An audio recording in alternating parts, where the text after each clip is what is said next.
Now we have to talk about Huygen's explanation for double refraction. We know the process of double refraction. Suppose an unpolarized light is passing through a doubly refracting crystal like calcite. The incident light is refracted into two components. One is ordinary ray and the other is extraordinary ray. Both the components are plane polarized. Read out this definition. The phenomenon of the refraction of incident unpolarized light into two components is called double refraction. Among the two refracted beams, one is an ordinary ray and the other is an extraordinary ray. The two refracted beams are plane polarized. Now we have to go for the Huygens explanation for double refraction. Read out this. When a beam of light strikes the surface of a doubly refracting crystal, each point on the surface becomes the origin of two wavefronts. One wavefront is for ordinary ray and the other is for extraordinary ray. The ordinary ray travels with constant velocity in all directions. Therefore, its wavefront is spherical because if we consider a sphere, the radius of the sphere is uniform. However, the extraordinary ray travels at different velocities in different directions. Therefore, its wavefront is elliptical. In the case of ellipse, r is not a constant, radius is not a constant.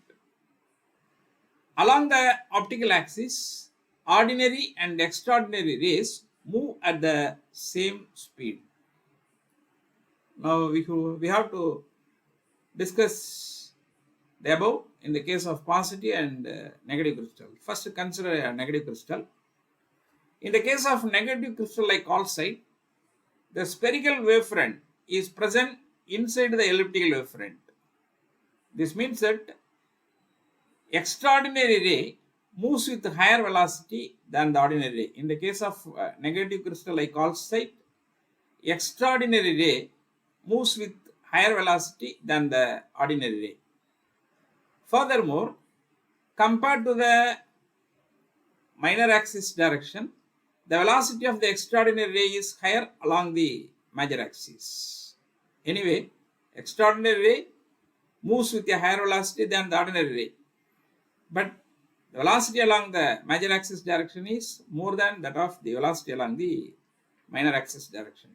Along the optical axis, both ordinary and extraordinary rays are moving with the same velocity. See these points? Both the wavefronts are touching with each other. Therefore, the velocity is same along the optical axis. The converse is true in the case of positive crystal.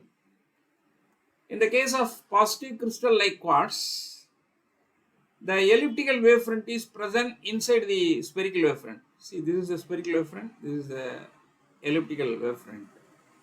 The spherical wavefront is related to ordinary rays, whereas the elliptical wavefront corresponds to the extraordinary ray. This means that the ordinary ray moves with a higher velocity than the extraordinary ray. Furthermore, compared to the major axis direction, the velocity of the extraordinary ray is higher along the minor axis. Anyway, the velocity of the extraordinary ray is less than that of the ordinary ray in the case of quartz crystal. So in this way, we may realize Huygens explanation for double refraction.